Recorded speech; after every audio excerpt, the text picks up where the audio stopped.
to Playbook for Performance, the official podcast of Shauna Corden, the Joan of Arc for corporate healing and performance. Join the quest to make work fun again by preparing leadership for engaging workplaces. And now, your host. Hello and welcome, friends. I'm Shauna Corden, and I'm glad to have you here on the Playbook for Performance podcast.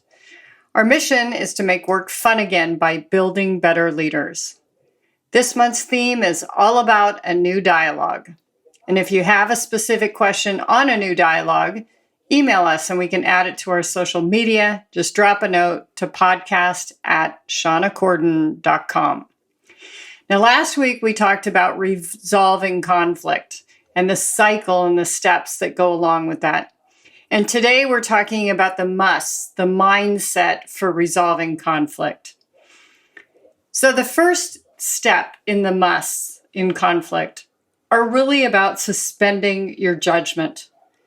As long as you're telling yourself the story that they're stupid, they're ignorant, insert the blank, you cannot seek to actively change it. You cannot hold both identities in your mind. So what would be more positive? Curiosity, our ultimate coaching tool. Curiosity. If you can be curious about the person across the table that you are experiencing conflict with, what is motivating them? What's behind this? What else is going on?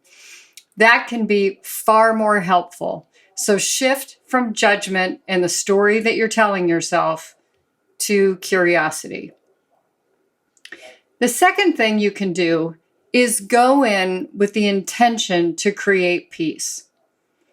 Not necessarily agreement. Our goal is not to convert people or to convince them, but we really want to expose all of the ideas that are associated with the conclusion that we have drawn that has created our side of the conflict. Your colleague, your friend, your family member recognizes the spirit in which you have come to this conflict and the intention that you have.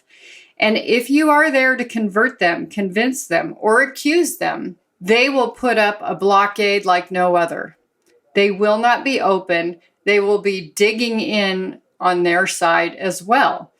So we need both sides to come in with this intention to create peace. And I highly encourage my clients to declare as such. I'm looking to create peace. Now, peace is, again, it is not this idea of we must think the same at the end of this conversation, but it does mean I sleep well at night because I took the time to share my feelings. I asked for theirs. I was honest, and I came to this discussion with the intention of both of us leaving happy, that win-win. The third piece is to really approach with calm. What does that mean? It's a well-oxygenated state. It's breathing deeply. It's creating your own state of grace that really leaves room. When we're overly emotional, when we're agitated, we are not thinking clearly. The hormones that regulate us are out of whack, and we cannot think clearly. So we need to ground ourselves when we are upset, agitated, emotional. And a lot of times that means take a break, take a walk, leave the room, do something that distracts you for a while. Doing math is one of the best things that you can do to get out of that emotional side of your brain and get into a more rational or balanced state. So being grounded is super helpful. If you can leave the room, do some walking, think about some things that you can be grateful for, make a small list on a sheet of paper, go outside for a breath of fresh air. And if necessary, delay your confrontation in this conflict and actually make an appointment. Write a letter. Or if you're not able to do that, see if you can walk and talk at the same time. And there's a couple of things that help with this. First, we're not looking across as if we're both in a boxing ring. So we can usually walk side by side, looking at the distance in front of us with the occasional glance to the side. And sometimes that can really calm people down quite a bit. So approaching with a sense of calm. The last piece, the most important piece, is to take 100% responsibility for the situation. Now, this doesn't mean that you're apologizing or you're admitting error, but it does mean that somehow you created the event and the resulting outcome. And now you're in 100% control of your response. Jack Canfield talks about this tool where you must take 100% responsibility for your life. Not just this conflict, but your life. And it's the idea that event plus response equals outcome.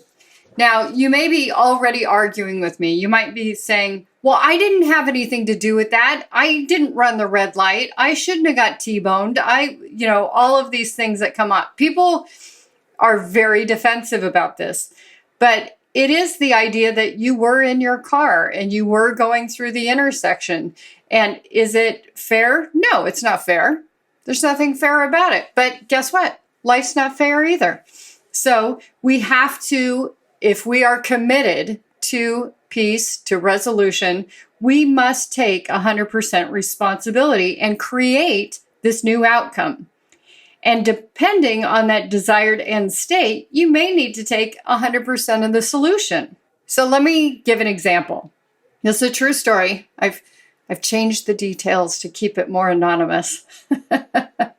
You have a colleague with whom you're collaborating with to produce a pitch for your leaders. And it's not the first time, but they did not do their part of the project plan. They haven't produced the promised research that needs to go into the solutions of the pitch.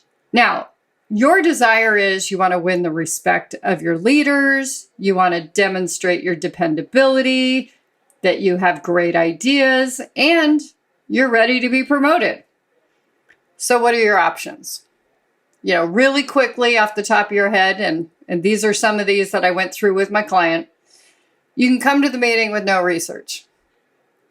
Now, that may not be very appealing. Your leaders might go, well, how'd you come up with these solutions if you don't know the numbers?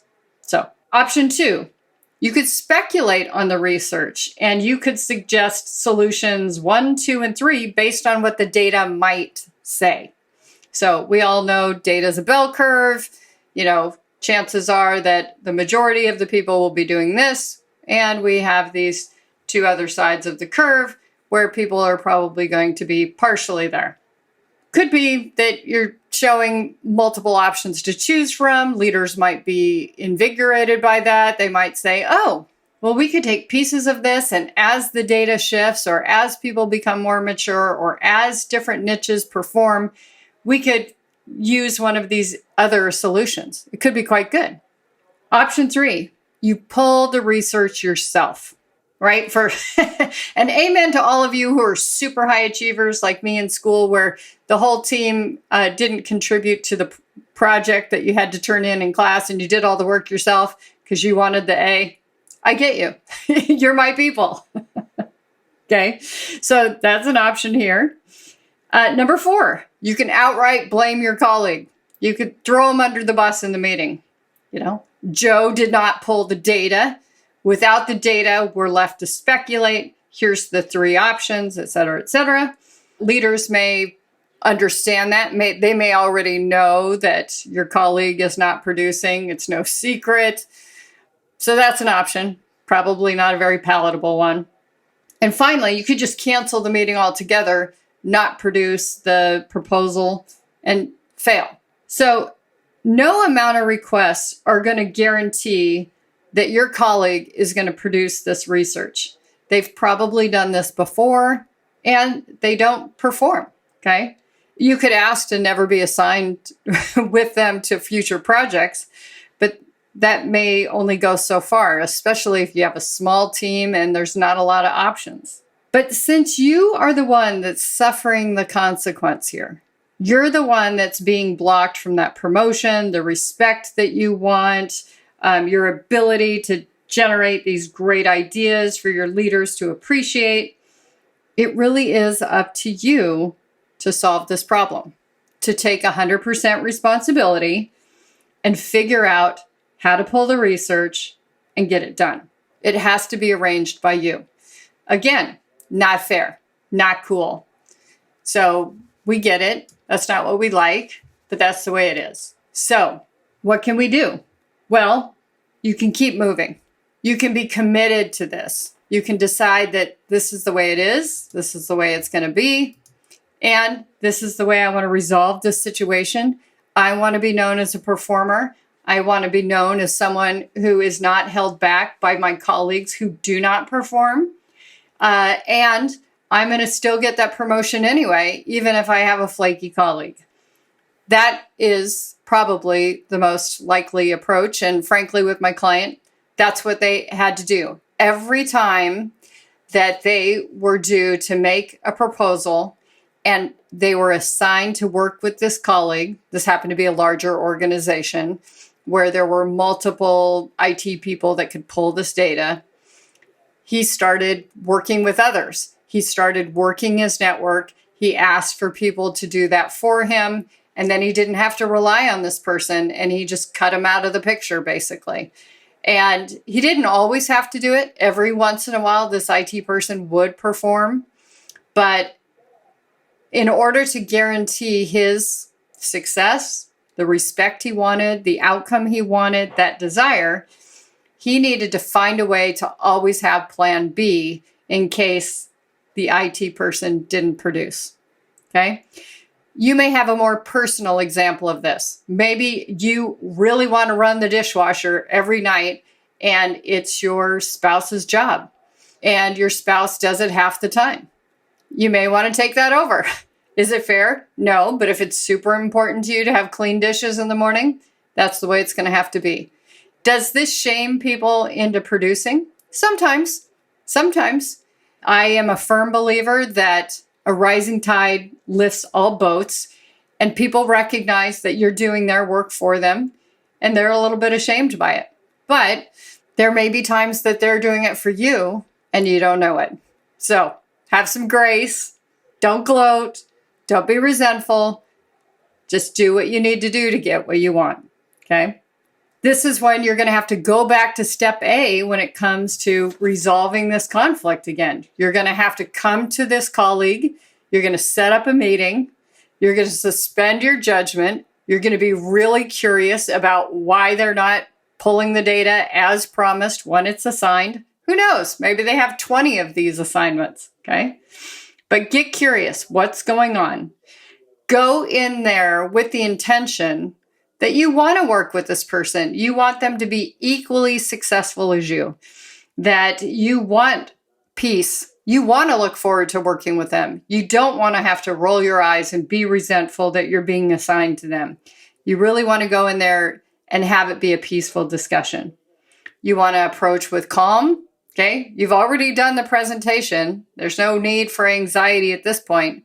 Hey, that was not fun for me. How are we going to resolve this so it doesn't happen next time? And then again, take 100% responsibility. Hey, I'm really sorry that I didn't offer you more support to pull that data for us, that you needed to produce those results. What can I do to help you? What can I do to make this more pleasant for you? How can I give you fair warning? What do I need to do to help support you? And figure out in that meeting 100% how you're going to get it done. Will you still need to have plan B? Maybe. Depends on the colleague, right? But a lot of times people really appreciate that you are coming at them with curiosity and not judgment, that you are not there to accuse them, humiliate them, embarrass them, that you're really coming for peace, that you want to have joint ownership of this solution, and that you've done it in a calm and considerate way. That's how we all want to be treated. So, do you need a coach to help you resolve conflict, how you approach conflict, how you address your subordinates, your peers, your leaders when it comes to things that they're not producing that you really want? Do you need to practice this conversation? Do you need to practice personal responsibility? If so, I'm here. I can help you. Let's figure that out. You can reach me at shauna@shaunacorden.com. So our tool of the week this week is E plus R equals O. Event plus response equals outcome. And because coaching without action isn't coaching, it's just entertainment, here's your field work. Choose a recent event. Any event. Think of your response. Ideally, one that didn't go so well. How could you think of other responses? Practicing these tips, practicing these tools, choosing the idea of I'm 100% responsible for the outcome. How could you respond differently and alter the outcome? Sometimes it's coming with calm. Sometimes it's coming with the intent for peace. Sometimes it's removing judgment. So think about that and let me know how it goes. Each week in the podcast, I like to highlight a leader doing it well in the news or from a listener and one that had a wobble. This week, I was lucky enough to go to Unleash the Power Within. It was pretty fun. I thought that there were some things that were done really, really well. I thought the leaders did a great job encouraging people, exciting people, keeping them engaged, taking enough breaks, and checking in with them, asking for feedback all along the way. I thought it went really well, and I've already heard from some of the parties there saying, hey, let's work together more. So I think that engagement and that pacing are things that can go really well for you as a leader. And I encourage you to do that in your own practices, in your own business, checking in with people, keeping them engaged, making sure that they understand just what's going on. That's all for this week. If you like this podcast, please subscribe, give us a rating, and tell your friends. And if you'd like to hear more about a topic that would make your work fun by improving the leaders in your organization, please drop us a line at podcast@shaunacorden.com. Until next week, take good care. Thank you for listening to Playbook for Performance. To learn more about Shauna Corden, her consulting programs and tools, please visit her website at shaunacorden.com and follow us on social media at Shauna Corden.